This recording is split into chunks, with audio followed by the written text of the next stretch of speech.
Всем привет! Сегодня в программе торт-рулет Сникерс.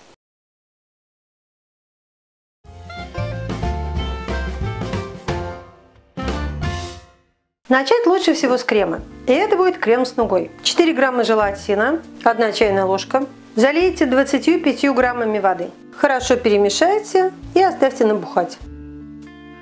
Здесь у меня 1 белок крупного яйца, 40 граммов. В сотейник насыпаю 60 граммов сахара, наливаю 40 граммов воды, если чуть больше не страшно. Кладу 75 граммов меда. Для тех, кто не хочет использовать мед, можете добавлять инвертный сироп или сироп глюкозы. Также подойдет крахмальная патока. Сотейник ставлю на плиту на небольшой нагрев, ничего не трогаю, не мешаю. Жду, когда все закипит и растворится сахар с медом. Варю сироп до 135 градусов. Это твердый шарик. На первой стадии за сиропом следите, чтобы он не убежал, регулируйте нагрев. Когда температура сиропа достигает 130 градусов, начинайте щепоткой соли взбивать белок до пышной пены.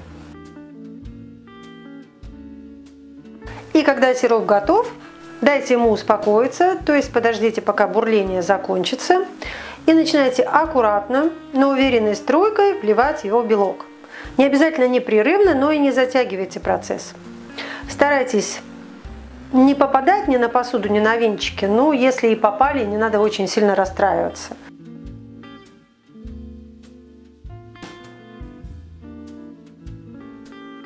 Когда весь сироп ввели, уменьшайте обороты до средних и взбиваете, пока масса не начнет наматываться на венчики.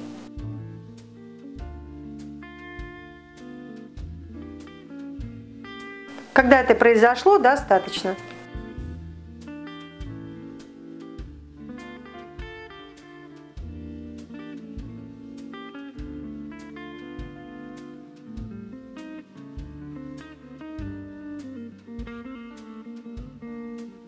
Вот такая консистенция, очень хорошо.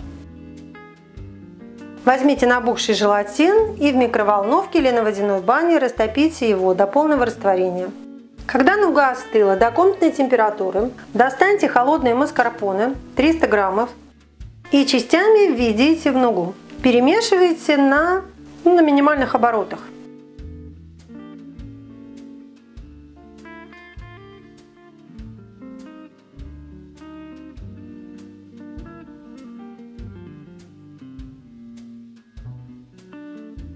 Когда массы соединяются, обороты можно увеличивать. Я ввела в 5 приемов. Введите холодные жирные сливки. 120 граммов. Аккуратно смешайте.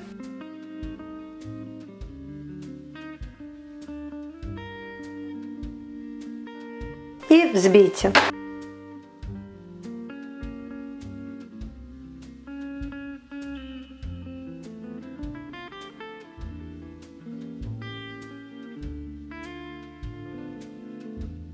И когда крем готов, на самых низких оборотах введите желатин. Крем готов.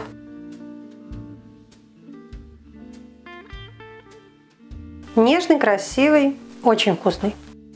Можно поставить его стабилизироваться в холодильник в миске, прикрыв пленкой. Но я переложу в кондитерский мешок. С ним просто будет удобнее. Насадка никакая не нужна. Просто закручиваю и убираю. На плите нагрею сотейник с толстым дном и аккуратно всыплю 80 граммов сахара. Если дно узкое, можно всыпать частями. И теперь буду ждать, пока сахар расплавится.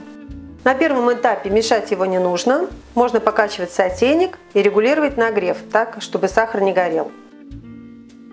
Когда основная часть сахара расплавилась, можно тихонько помешать. В это же время на соседней конфорке или микроволновке доведите до кипения 150 граммов жирных сливок. Можно использовать и 20%, но тогда нужно будет взять немного меньше и добавить сливочного масла. Здесь нужно подгадать, чтобы к моменту, когда весь сахар расплавится, сливки были горячие. Тогда их легче будет вводить. Когда сахар приобрел насыщенный карамельный цвет, аккуратно, частями при непрерывном помешивании вводите сливки. Делайте это осторожно, смесь будет бурлить, не обожгитесь.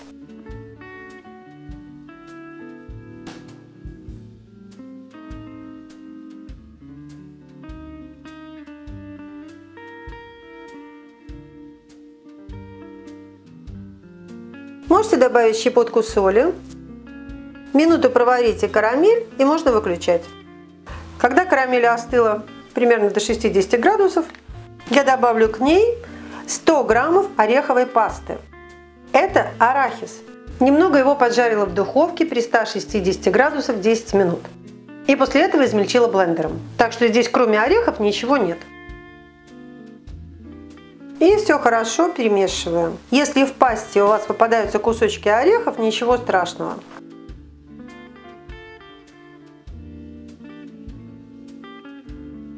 Господи, это так же вкусно, как и калорийно. И оставьте карамель. Только накройте ее пищевой пленкой или переложите в кондитерский мешок, что, конечно, удобнее. Теперь нужно подготовить противень для выпечки бисквита. Я просто укладываю на него пергамент. Противень у меня 32 на 42. Смешиваю 75 граммов муки, 15 граммов какао-порошка и 3 грамма разрыхлителя, это чайная ложка без верха. Перемешать нужно хорошо и лучше даже венчиком, несмотря на то, что перед добавлением в тесто смесь нужно будет еще и просеять. В бисквит из какао всегда добавляйте разрыхлитель, потому что какао затягивает тесто.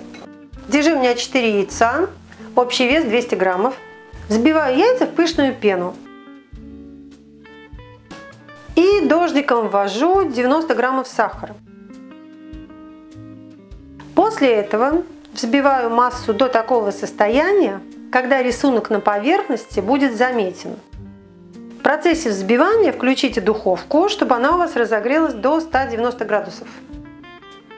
Если миксер у вас совсем слабый, меньше 350 Вт, тогда имеет смысл взбивать отдельно желтки и белки.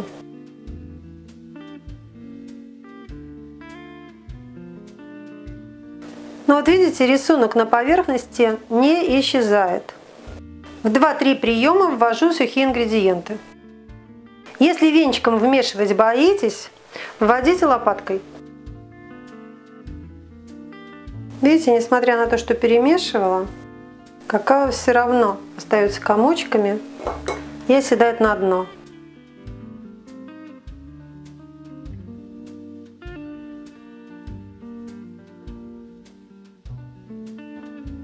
И не забывайте поднимать массу со дна.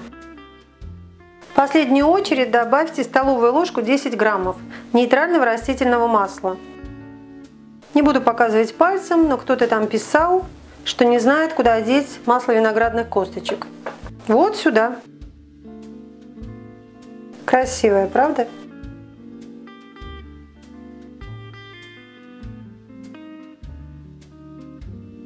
И распределяете. Кстати, кто не хочет делать рулет, по такому же принципу я делала медовый торт. Рецепт на канале есть, можете посмотреть и сделать в виде торта. 2 притопа, 3 прихлопа. В духовку на 10 минут. Готов. Отодвиньте бумагу от края. И когда бисквит остыл, что его можно касаться, положите сверху второй лист и быстро переверните. И аккуратно снимите пергамент. Идите с разных сторон, где он легче снимает.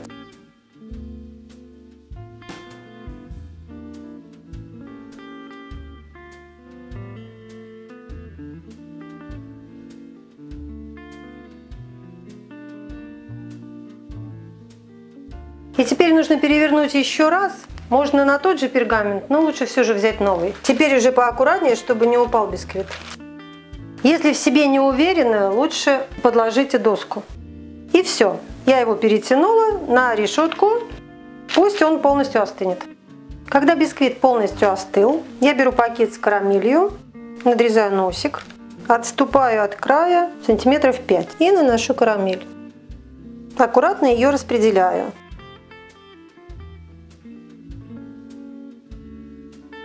Теперь достаю из холодильника крем. И к этому моменту, пожалуйста, уже определитесь, как вы будете украшать торт или рулет. Если вы будете смазывать сверху кремом и посыпать орешками, например, то вам немного нужно крема отложить. 1-2 ложки. Если будете покрывать глазурью, тогда можете использовать весь. На второй край тоже до конца не наносите крем и карамель. Распределите крем, оставляя толстую часть у этого края.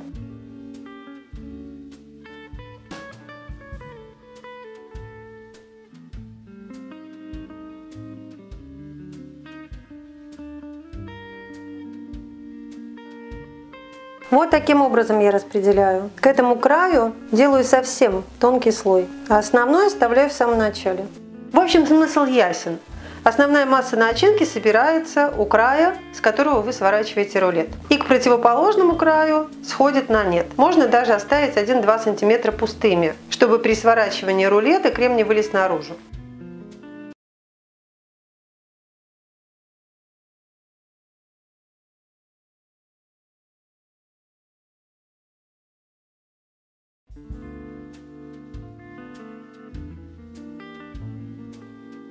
И смотрите, рулет нужно уложить так, чтобы шов был внизу. Перемещать аккуратно, он длинный.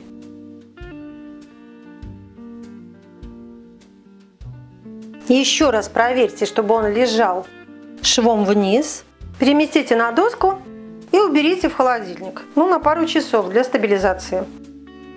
Если вы хотите покрывать рулет шоколадной глазурью, то можно поставить его не в холодильник, а в морозильник на полчаса. Я разрежу рулет пополам, потому что не хочу весь покрывать, а хочу половину заморозить. Да, это сделать возможно. А пока он подмораживается, я сделаю глазурь. Для этого растоплю 150 граммов черного шоколада. Я это делаю в микроволновке пульсами. Можно топить на водяной бане. К этому шоколаду я добавляю 30 граммов нейтрального растительного масла. И это опять масло виноградных косточек. Все хорошо перемешиваю. И добавлю в глазурь измельченные орехи. Арахис, естественно, это же сникерс. Я не измельчала их в крошку. Они такими небольшими у меня остались кусочками. Я добавлю 40 граммов.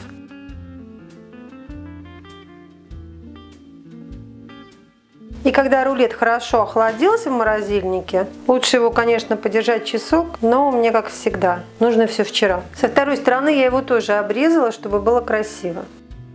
И теперь поливаю глазурью. На стол я постелила пленку, чтобы потом остатки собрать. При таком способе покрытия, конечно, глазури уходит немало. И получаются отходы. Их, в общем-то, можно потом приспособить. Но если вы хотите сэкономить, то можно воспользоваться кисточкой. Будет не так красиво, но шоколада уйдет меньше. И теперь просто подождите, пока глазурь встанет. Вот такой красивый и очень вкусный торт-рулет Сникерс у меня получился. И обязательно получится у вас. Непременно приготовьте, а я желаю вам приятного аппетита. Итак, час икс.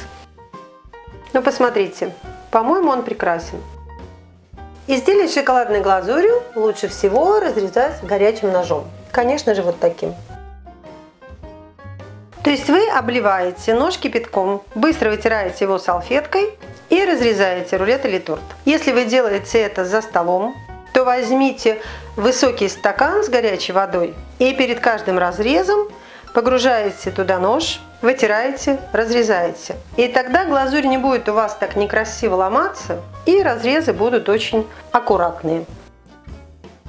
Кать, ты уже попробовала рулет, вот скажи, как твое мнение? Очень вкусный. Мне интересно твое мнение, потому что ты не любишь орехи. Орехи мне, конечно, не нравятся, но я же ем их иногда в батончик. Угу. А также ты любишь карамель и нугу. Да, так уж совпало. А на что он похож-то? На сникерс. Сейчас какой там батончик был. Вообще-то это торт Сникерс. Я-то откуда знала. Значит, ты хорошо приготовила. Поздравляю. Спасибо. А тебе, Алёш, как? Изумительно. Коротко и ясно.